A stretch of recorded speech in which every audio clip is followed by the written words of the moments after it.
সেদিন গিয়েছিলাম দিদির বাড়িতে, কিন্তু পারপাস ছিল আমার হেয়ার কাট করার। তো পথে তো দিদির বাড়ি পড়ে, তো ভেবেছিলাম আগে সেখানে যাব, তারপর দুজনে মিলে হেয়ার কাট যেখানে করাবো সেখানে যাবো আর কি, ওকে নিয়ে। দিদির বাড়ি ঢুকে খাওয়া দাওয়া করে রেস্ট করে তারপর বিকেলের দিকে বেরোই হেয়ার কাট করানোর জন্য। প্রায় 1 বছর পর আমি হেয়ার কাট করাতে যাচ্ছি, আর সেই সেম জায়গাতেই হেয়ার কাট করাতে যাচ্ছি যেখানে আগের বছর করিয়েছিলাম। এর শর্ট ভিডিও হয়তো তোমরা ইনস্টাগ্রামে অলরেডি দেখে ফেলেছো। তো গতবার আমি কুচবিহারে মুকেশ স্যালনে আমি বার্থডের আগে হেয়ার কাট করিয়েছিলাম। তো এবার বার্থডের আগে তো করা হয়নি, কারণ বার্থডের সময় তো আমার শরীর খারাপ ছিল, তোমরা জানো, এর আগের ব্লগে হয়তো তোমরা দেখেছো। তো আমি গত বছরে ভেবে রেখেছি যে প্রত্যেক বছরই আমি শুধু বার্থডের আগেই হেয়ার কাট করাবো, তো একটা বছরে হেয়ার গ্রোথটাও ভালো হবে আর হেয়ার কাট একটা নতুন লুকও আসবে। আনফর্চুনেটলি তো বার্থডের আগে তো হয়নি, তো বার্থডের পরেই সেই করা তো হলো। তবে এই হেয়ার কাটের আগে যে ঘুরতে গেলাম তার আগে করলে একটু বেশি ভালো হতো। যাই হোক, ডেস্টিনি যখন যেটা প্ল্যান করে রাখবে তখনই সেটা হবে।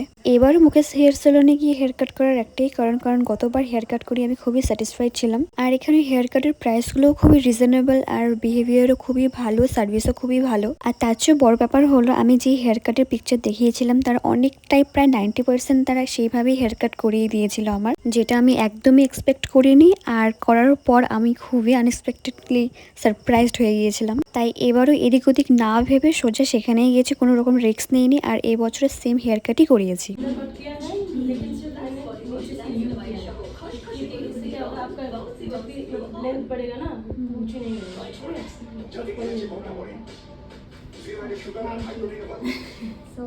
তো তোমরা নিজেরই একবার দেখে নাও হেয়ার কাটটা কতটা সুন্দর আর আমাকে কতটা স্যুট করছে।